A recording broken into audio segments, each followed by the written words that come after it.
Dice así la palabra del Señor. Entonces los soldados le llevaron dentro del atrio, esto es, al pretorio, y convocaron a toda la compañía. Y le vistieron de púrpura y poniéndole una corona tejida de espinas, comenzaron luego a saludarle: «Salve, Rey de los judíos». Y le golpeaban en la cabeza con una caña y le escupían, y puestos de rodillas le hacían reverencias. Después de haberle escarnecido, le desnudaron la púrpura y le pusieron sus propios vestidos y le sacaron para crucificarle. Y obligaron a uno que pasaba, Simón de Cirene, padre de Alejandro y de Rufo, que venía del campo, a que le llevase la cruz. Y le llevaron a un lugar llamado Gólgota, que traducido es lugar de la calavera. Y le dieron a beber vino mezclado con mirra, mas él no lo tomó. Cuando le hubieron crucificado, repartieron entre sí sus vestidos, echando suertes sobre ellos para ver qué se llevaría cada uno. Era la hora tercera cuando le crucificaron, y el título escrito en su causa era El Rey de los Judíos. Crucificaron también con él a 2 ladrones, uno a su derecha y el otro a su izquierda. Y se cumplió la escritura que dice: y fue contado con los inicuos. Y los que pasaban le injuriaban, meneando la cabeza y diciendo: «Va, tú que derribas el templo de Dios y en 3 días lo reedificas, sálvate a ti mismo y desciende de la cruz». De esta manera también los principales sacerdotes, escarneciéndose, decían unos a otros con los escribas: «A uno salvó, a sí mismo no se puede salvar. El Cristo, Rey de Israel, descienda ahora de la cruz, para que veamos y creamos». También los que estaban crucificados con él le injuriaban. Amén.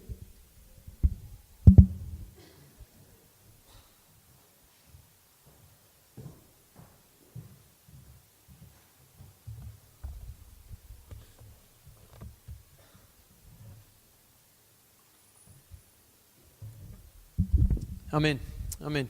Buenos días, hermanos. Bueno, vamos a seguir con nuestro estudio del Evangelio de Marcos y déjame recordarles un poco. Recientemente, en las últimas semanas en nuestro estudio del Evangelio de Marcos, hemos estado viendo los eventos que sucedieron poco antes de la muerte de Jesús. En las últimas semanas hemos visto el arresto de Jesús y también hemos visto a Jesús en su tiempo de juicio delante de las autoridades judías y luego también delante de las autoridades romanas. Esta semana, hoy vamos a ver que sucedieron 3 cosas antes y durante el tiempo cuando Jesús estaba siendo crucificado. En este tiempo vamos a ver esta semana que Jesús fue burlado por varios grupos de personas, que Jesús cumplió a la profecía y que Jesús cumplió a su misión, o sea, cumplió al propósito por el cual había venido al mundo. Entonces, en este tiempo Jesús fue burlado por 3 grupos de personas, Jesús cumplió a la profecía y Jesús cumplió a su misión.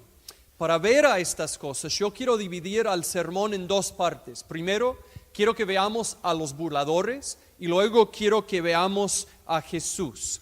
Y al hacerlo, espero que pasen 3 cosas. O sea, en otras palabras, yo tengo 3 metas para este sermón. Primero, espero que admiremos a Jesús. Al considerar lo que vamos a considerar, espero que admiremos a Jesús.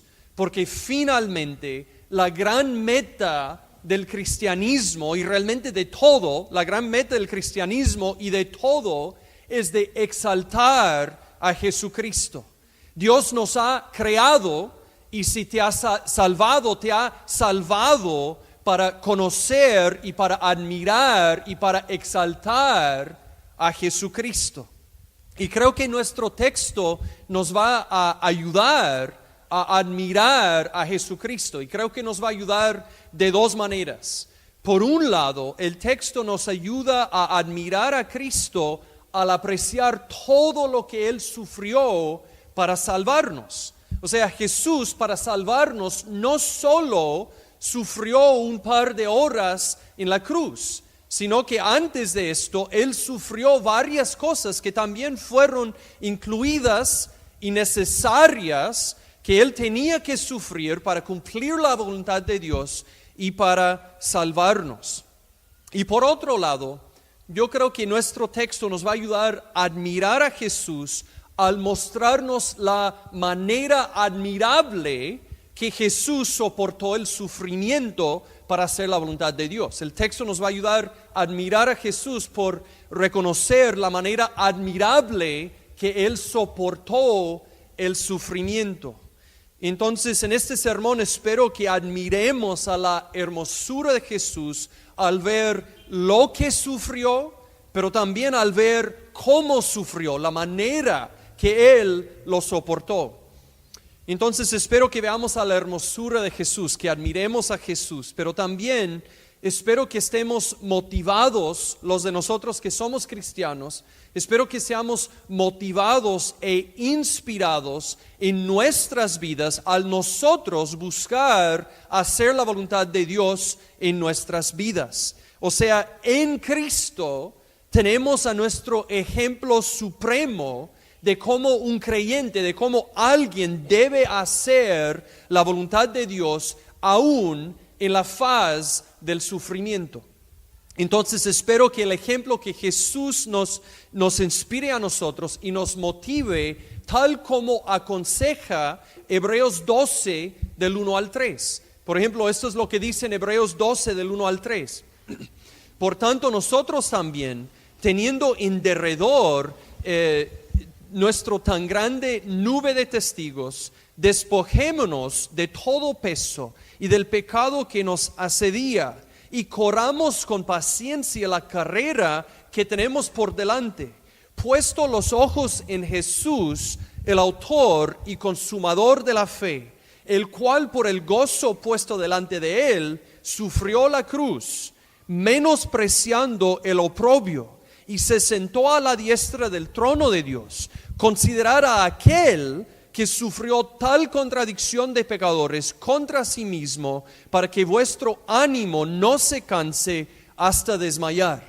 Tal como Jesús tuvo una misión que cumplir, nosotros que somos creyentes también tenemos una carrera que correr. Y la Escritura nos dice que Jesús es nuestro gran ejemplo al cual debemos imitar. Y en el texto que estamos viendo hoy tenemos la oportunidad de ver cómo soportó Jesús el sufrimiento al hacer la voluntad de Dios. Entonces espero que admiremos a Jesús, espero que estemos motivados e inspirados por el ejemplo de Jesús, pero también espero que apreciemos la coherencia y la riqueza de la Biblia.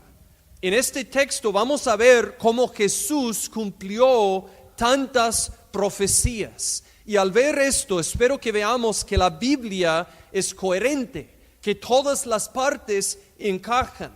Aunque fue escrita por varios autores durante miles de años que no pudieron sentarse para coordinar, vemos que la Biblia es coherente, que todo encaja. Y yo espero que en términos prácticos, para los de nosotros que somos cristianos, al ver este punto, que esto aumente a nuestra fe, que aumente a nuestra confianza, que de hecho la Biblia es la palabra de Dios, que fue inspirada por Dios. Y si estás aquí esta mañana y no eres cristiano, al ver a este punto, espero que esto te anime a creer, espero que te anime a hacer caso a lo que la Biblia dice acerca de Cristo y realmente acerca de todo.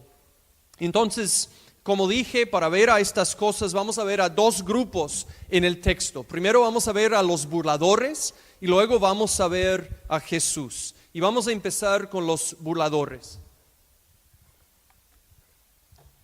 Y de hecho en nuestro texto vamos a considerar a 4 grupos de personas que mientras que Jesús estaba siendo crucificado, que se burlaban de Él. Y el primer grupo que vemos en los versículos de 16 a 20 son los soldados. En el versículo 16 dice, entonces los soldados le llevaron dentro del atrio, esto es al pretorio, y convocaron a toda la compañía. Toda la compañía aquí podría incluir hasta 600 soldados que estaban asignados al palacio de Pilato en Jerusalén. Ahora, ¿cómo se burlaba este grupo de Jesús o por qué se burlaban de él? Parece que se burlaban de él por afirmar ser un rey. Fíjense que en este momento Jesús había sido azotado. Entonces ellos pensaban que fue un gran chiste que este hombre patético que estaban viendo, este hombre patético que había sido azotado, que en este momento no parecía nada majestuoso ni glorioso, para ellos fue un gran chiste la idea de que este hombre podría ser un rey. Entonces ellos se burlaban de Jesús de varias maneras. En el versículo 17 le vistieron de púrpura, el color de la realeza. En versículo 17 también le pusieron una corona de espinas, y aunque esto le habría dolido, realmente el propósito más fue la burla que el dolor. En versículo 18 le saludaron de la misma manera que hubieran saludado a César, o sea, estaban burlándose de él de esta manera. Y en versículo 19 se arrodillaron delante de él. Entonces así fue que los soldados se burlaban de Jesús. Pero con cada grupo que se burlaba de Jesús, vamos a ver que existe cierta ironía. Entonces, ¿cuál fue la ironía de la burla de los soldados? La ironía fue que Jesús de verdad es un rey. Ellos pensaban que era muy gracioso que Jesús había dicho ser un rey. En sus mentes, este hombre patético delante de ellos jamás pudo ser un rey, porque cuando ellos pensaban en un rey estaban pensando en César. Entonces para ellos fue muy gracioso considerar que este hombre pudo ser algo equivalente a César. En sus mentes la distancia entre este hombre patético y el gran César fue grande. Había bastante distancia entre estos dos hombres. Pero ¿cuál fue la ironía entonces? La ironía es que Jesús estaba hablando la verdad. Jesús era un rey y es un rey. Él es el rey de los reyes, pero es mucho más que un rey. El Jesús, el hombre patético que estaban viendo, no solo fue un hombre, sino fue Dios el Hijo encarnado. El rey de reyes fue Dios el Hijo encarnado. Entonces, ¿cuál fue la ironía?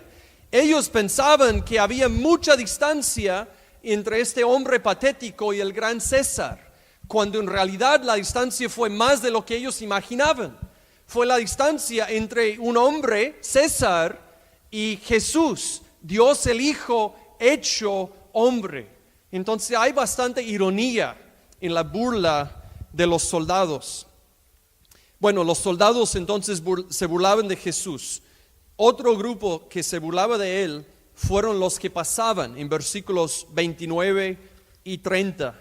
Dice, los que pasaban le injuriaban, meneando la cabeza y diciendo, va, tú que derribas el templo de Dios y en 3 días lo reedificas, sálvate a ti mismo y desciende de la cruz. Bueno, los romanos, para hacer ejemplos de los malhechores, muchas veces les crucificaban al lado de una carretera bastante frecuentada. Entonces Jesús habría sido crucificado poco fuera de Jerusalén. En el lugar donde él fue crucificado, muchas personas hubieran pasado. Y el texto nos dice que muchas de estas personas que pasaban se burlaban de él. ¿Cómo se burlaban de él? Parece que estas personas se burlaban de él en base de un mal entendimiento de algo que él mismo había enseñado. Y encontramos a esta enseñanza en Juan capítulo 2 de 18 a 21. Yo lo voy a leer si simplemente quieren escuchar. Ahí Jesús había dicho, bueno, dice el texto en Juan 2, 18. Y los judíos respondieron y le dijeron, ¿qué señal nos muestras ya que haces esto? Respondió Jesús y les dijo, destruid este templo y en 3 días lo levantaré. Dijeron luego los judíos, en 46 años fue edificado este templo, y tú en 3 días lo levantarás. Mas él hablaba del templo de su cuerpo. Entonces, en una ocasión Jesús había dado una enseñanza, una profecía que se trataba de su propia resurrección, pero las personas pensaban que estaba hablando literalmente de la destrucción del templo, que iba a destruir el templo y volver a edificarlo. Entonces, ¿cuál es la ironía de la burla de estas personas? Hay 2 cosas irónicas aquí. Primero, al morir en la cruz, al estar en la cruz y al morir, Jesús estaba haciendo lo necesario para cumplir la profecía que ellos no creían porque no lo habían entendido. O sea, la profecía se trataba de la resurrección de Jesús. Entonces, para cumplir esta profecía que ellos no habían entendido, entonces no habían creído, Él tenía que morir primero. Él estaba haciendo precisamente lo que tenía que hacer para cumplir la enseñanza que ellos no creían. Pero la segunda cosa irónica aquí es que estas personas dijeron que Jesús debería bajar de la cruz y salvar a sí mismo para comprobar a su legitimidad. Lo irónico aquí es que Jesús pudo haber bajado de la cruz. Él pudo haber salvado a sí mismo, pero si hubiera salvado a sí mismo, los resultados hubieran sido desastrosos. Dado que Él estaba muriendo como un sustituto en lugar de los pecadores, ¿podría salvar a sí mismo o podría salvar a los pecadores? Si hubiera bajado de la cruz, no habría entonces esperanza de salvación para los pecadores. Entonces los mismos pecadores que podrían ser salvos por el sacrificio de Cristo le estaban retando a bajar de la cruz para mostrar su legitimidad, y pudo haberlo hecho, pero si salvara a sí mismo no podría entonces salvar a los pecadores. Entonces había gran ironía ahí.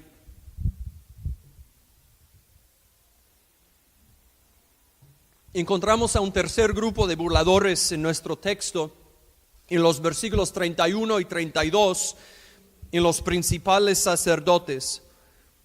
Dice: de esta manera también los principales sacerdotes, escarneciendo, se decían unos a otros con los escribas: a otros salvó, a sí mismo no se puede salvar.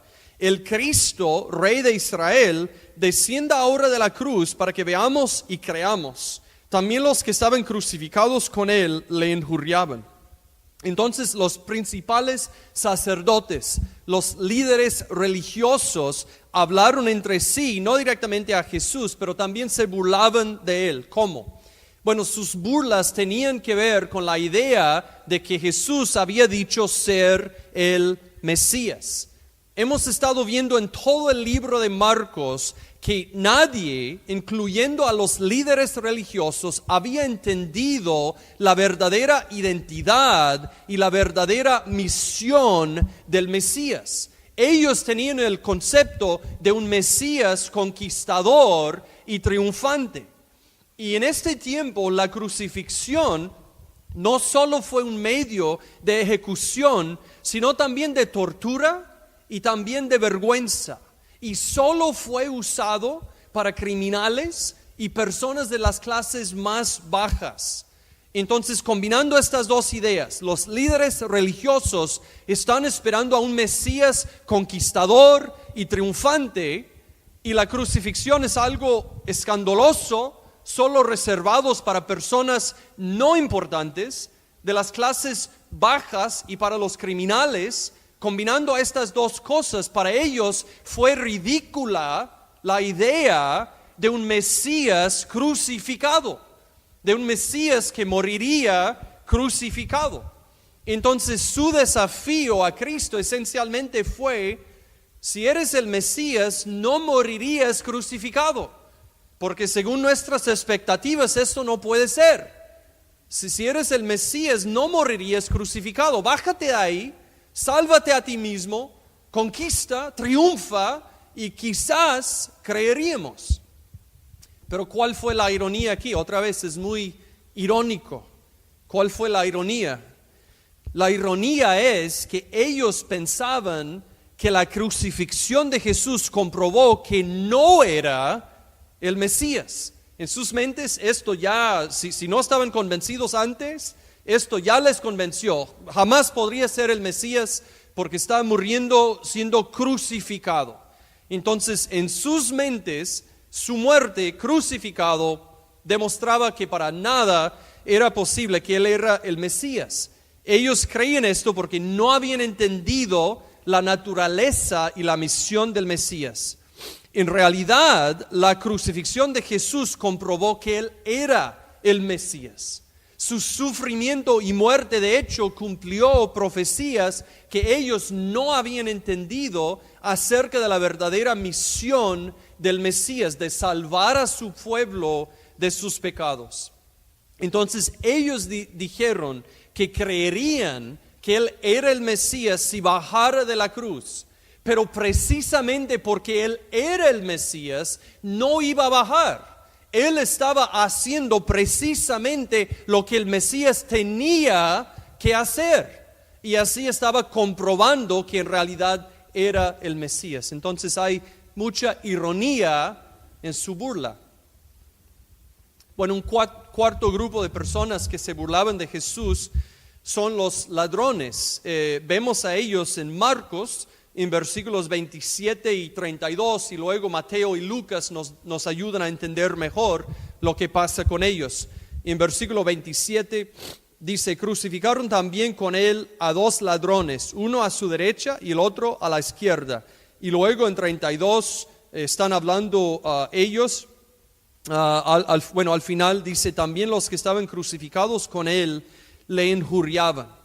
Entonces estos ladrones son los 2 que fueron crucificados, que murieron a los 2 lados de Jesús.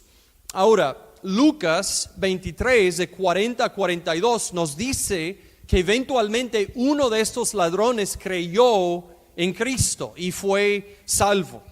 Pero inicialmente, ¿cómo se burlaba este grupo de Jesús? Según Mateo 27, 44, su burla esencialmente fue igual a la burla de los principales sacerdotes.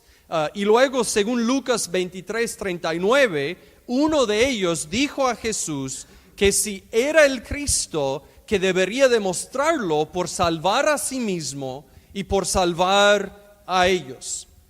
Otra vez hay mucha ironía aquí. Primero, tal como su burla fue igual al de los sacerdotes, así también de hecho es la ironía. Ellos pensaban que al bajar de la cruz que Jesús podría demostrar que Él era el Mesías, cuando en realidad el quedarse en la cruz demostró que Él era el Mesías. Y dado que uno de ellos luego creyó en Jesús, hay aún más ironía aquí. Fíjense que uno de estos eventualmente creyó en Jesús y fue salvo. Entonces aquí está la ironía. Si Jesús había bajado, cuando le retaron a bajar, si había bajado de la cruz para salvar a sí mismo y para salvar a estos criminales físicamente de la muerte, les hubiera salvado físicamente, pero no espiritualmente. Entonces, en el caso de este ladrón que luego creyó en Jesús y fue salvo, si Jesús hubiera respondido a su reto, si hubiera bajado, le hubiera salvado del dolor de la crucifixión, pero después de quién sabe cuántos años el hombre habría muerto. Y si Jesús no muriera en la cruz, el hombre iría al infierno por la eternidad. Entonces la ironía es que Jesús, al no responder a esta burla, estaba haciendo lo necesario para realmente salvar a este hombre espiritualmente, para hacer lo que más convenía a este hombre.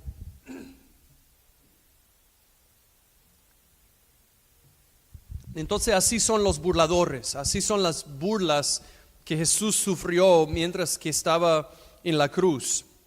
Ahora quiero cambiar el enfoque un poco y quiero que consideremos a Jesús mismo.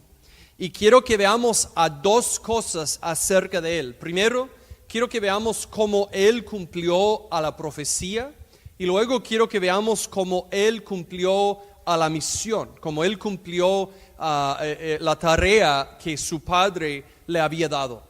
Entonces vamos a empezar viendo a Jesús cumpliendo a la profecía. Y en nuestro texto vemos a Jesús cumpliendo a dos tipos de profecía. Vemos a Jesús cumpliendo profecía del Antiguo Testamento, pero también vemos a Jesús cumpliendo a sus propias profecías, a cosas que Él había dicho que iban a pasar. Entonces vamos a empezar con las profecías del Antiguo Testamento. En los versículos de 16 a 20, Jesús fue burlado y golpeado y azotado y le escupían a Él.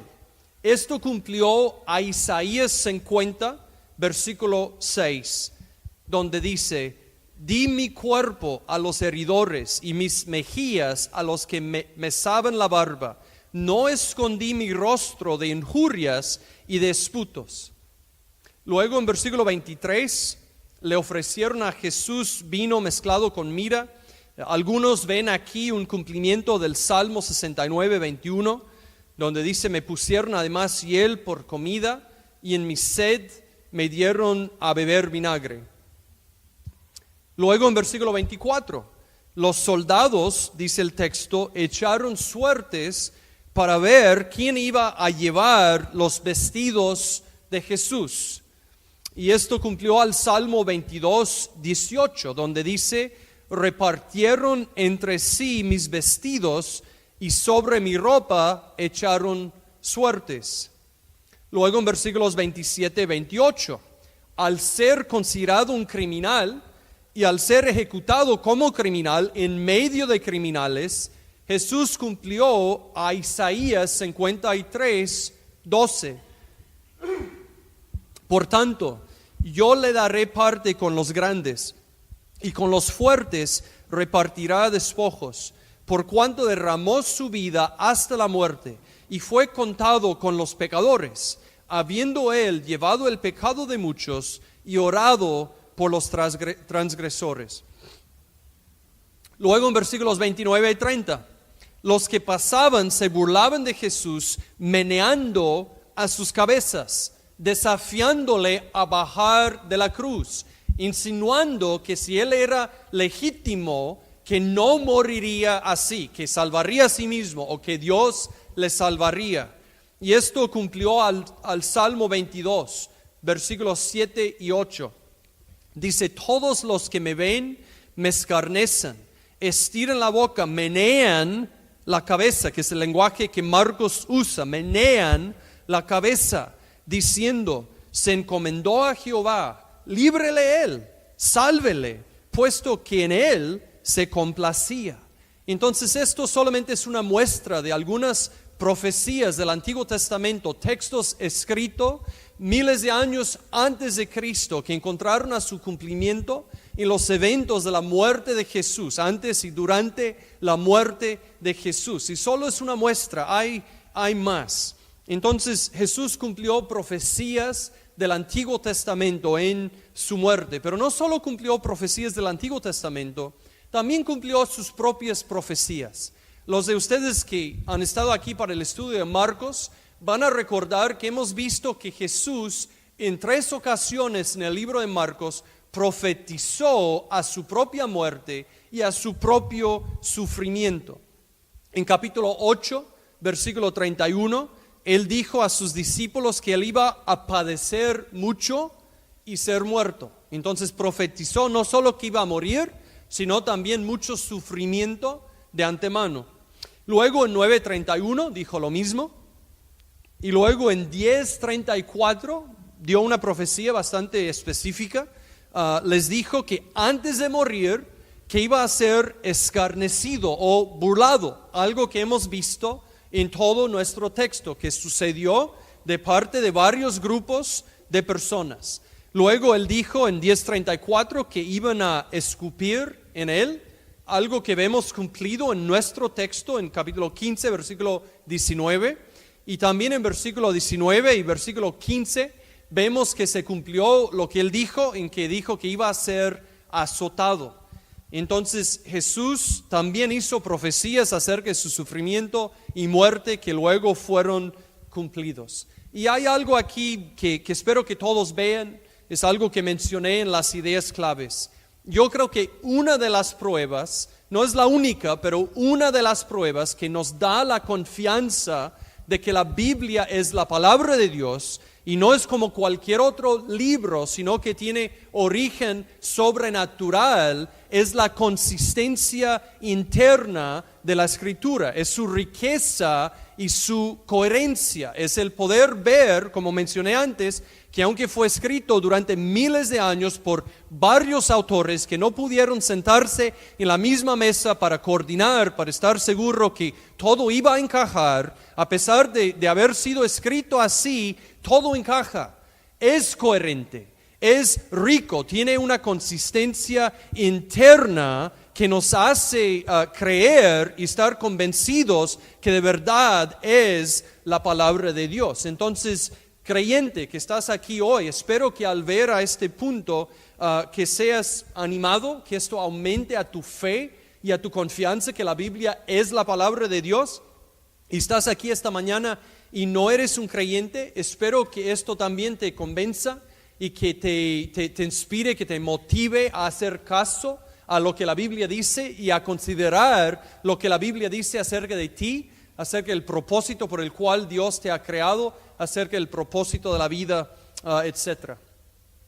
Bueno, no solo vemos a Jesús cumpliendo a la profecía, también le vemos cumpliendo a su misión. O sea, Jesús no vino al mundo para investigar, para averiguar cómo iban a hacer las cosas y para luego armar un plan. Él vino con un propósito muy específico que fue para cumplir la voluntad de su Padre, el plan de Dios establecido desde antes de la fundación del mundo. La misión verdadera de Jesús que los demás no anticipaban fue, como él dijo en 10:45, de dar su vida en rescate por muchos, de dar su vida en rescate por los pecadores. Y él mismo dijo en 8:31 que era necesario hacerlo, que lo que él iba a hacer le era necesario hacer porque estaba haciendo la voluntad de su Padre. Nos dio de entender lo mismo en capítulo 14, versículo 36, que vino para hacer la voluntad del Padre. Entonces, esta fue la razón que Jesús vino al mundo, para hacer un rescate, para salvar a su pueblo de sus pecados, como dice en Mateo 1:21. Entonces, lo más importante que vemos acerca de Jesús en nuestro texto es que cumplió a su misión. ¿Cómo cumplió a su misión? Lo hizo por medio del sufrimiento. El cumplimiento de la misión de Jesús involucró, como él dijo en 8:31, padecer mucho. Y entre otras cosas hemos visto en nuestro texto algunas de las cosas que él padeció. Fue burlado, sufrió la vergüenza de morir desnudo y crucificado, fue azotado, fue crucificado. Y Jesús sufrió todo esto, también el texto nos dice, siendo consciente. Vemos esto en versículo 23, que Jesús rehusó ser drogado. Vean al 23, dice, le dieron a beber vino mezclado con mirra, mas él no lo tomó. Muchas veces los prisioneros que estaban siendo crucificados tomaron esto y nublaba a sus pensamientos, o sea, les ayudaba un poco soportar el sufrimiento, pero Jesús rehusó hacerlo para poder sufrir todo lo que él sufrió conscientemente. Aunque el dolor físico que él sufrió habría sido tremendo, realmente no fue lo principal que Jesús sufrió. Fíjense que en la historia del Imperio Romano, miles de otras personas también fueron crucificados. Miles de otras personas también sufrieron las mismas sensaciones físicas que Jesús sufrió. Entonces no había nada excepcional o único en lo que Jesús sufrió físicamente.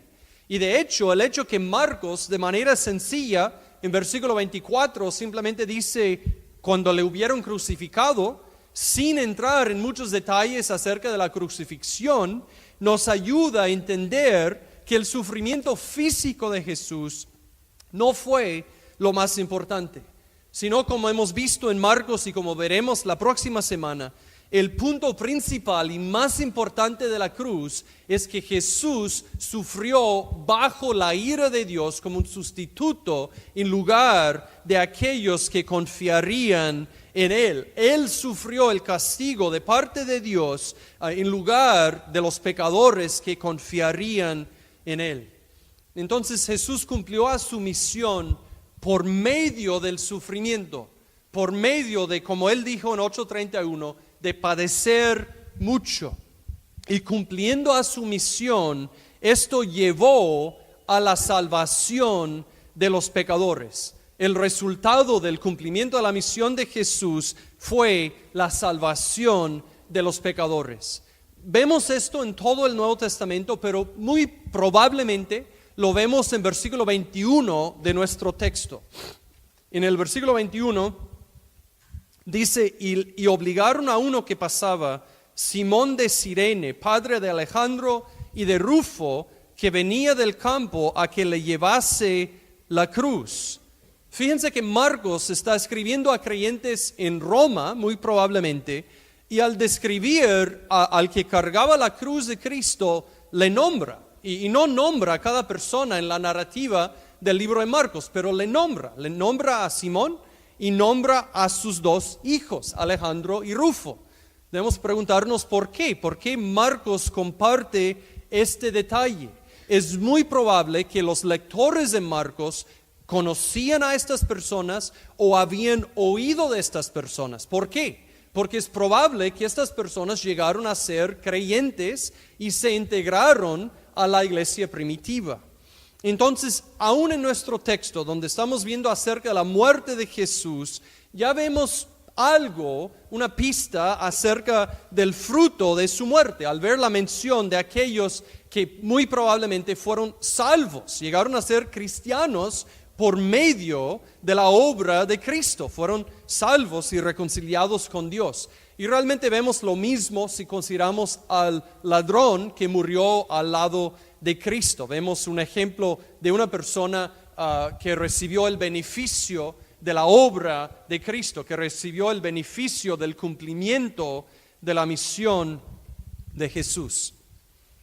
Bueno, este es nuestro texto, pero déjame concluir primero dirigiéndome a ustedes que son creyentes. A ustedes que son creyentes, al haber visto lo que hemos visto en nuestro texto, espero que hayan visto a la hermosura de Jesús. Espero que hayan visto cuán admirable Él es. Hemos visto en este texto a la paciencia de Jesús. Hemos visto a la fidelidad de Jesús. Hemos visto al compromiso firme e inmutable de Jesús de hacer la voluntad de Dios. Lo hemos visto al ver a Jesús soportando burlas. Y fíjense, burlas injustas. Yo no sé cómo es contigo, pero conmigo, si alguien me dice algo y está equivocado, mi primer impulso es de querer corregirles. Y estaban diciendo cosas muy equivocadas acerca de Jesús y lo soportó con paciencia. En vez de bajar de la cruz, cuando le estaban retando, se quedó ahí, pacientemente, fielmente, haciendo la voluntad del Padre. Y no se quedó ahí porque no tuvo otra opción. Lo hizo para salvar a nosotros. Lo hizo por amor a nosotros, para poder hacer lo necesario para reconciliarnos con Dios, para hacer lo necesario para que Dios pueda ser justo y el justificador de aquel que tiene fe en Cristo. Entonces Él lo soportó para salvarnos y para hacer la voluntad de su Padre. Entonces, al ver a estas cosas, espero que admiren a Jesús y que respondan con adoración. Y también espero que vean en Jesús a nuestro ejemplo supremo, el cual nosotros debemos imitar al nosotros buscar correr nuestra carrera, al nosotros buscar ser fieles en hacer la voluntad de Dios. Como mencioné antes, Hebreos nos aconseja mirar a Jesús ¿Quieres ver un ejemplo de una persona cumpliendo la voluntad de Dios aún en la faz de sufrimiento y dificultad? Debemos ver a Jesús como la Escritura nos aconseja, y lo vemos aquí en este texto. A los creyentes también espero que hayan visto a la coherencia y la riqueza de la Biblia, y espero, como dije, que esto les anime, que les dé más confianza que de verdad la Biblia es la palabra de Dios. Y para aquellos que están aquí hoy que no son cristianos, espero que vean lo mismo. Espero que ver la riqueza y la coherencia de la Biblia te persuade a creer lo que la Biblia dice. Espero que te persuade a creer en Cristo, que te persuade a creer que su muerte no fue la muerte de un hombre trastornado o iluso, sino que su muerte fue lo que la Biblia dice que fue. Su muerte fue un rescate dado a Dios para cancelar la culpa del pecado de los que confiarían en Él. Y espero que reconozcas que Dios te dio tu vida para darle gloria. Dios te dio tu vida para vivir, para amar y honrarle a Él. Y que no lo has estado haciendo. Y que por lo tanto mereces el castigo, mereces el juicio de Dios. Pero espero que hayas visto hoy que Dios hizo algo para salvar a los pecadores. Él mismo dio a su Hijo Jesús. Jesús dio de sí mismo y murió como un rescate en lugar de los pecadores. Entonces, si estás aquí esta mañana y no eres un cristiano, espero que veas que debes vivir para la gloria de Dios, y que veas que necesitas perdón, que necesitas estar reconciliado con Dios, pero que veas que en Cristo y en su muerte se encuentra tu única esperanza para el perdón. Y espero que respondas a lo que ves con arrepentimiento y fe. Y si no entiendes exactamente cómo es eso, si no entiendes exactamente cómo deberías responder al Evangelio, a lo que Dios ha hecho por los pecadores por medio de Cristo, nos encantaría hablar contigo después del culto. Podrías acercarte a mí, a otro hermano cristiano que te haya invitado, y con mucho gusto les explicaríamos con más calma y con más precisión acerca de cómo podrías responder al Evangelio. Entonces vamos a orar.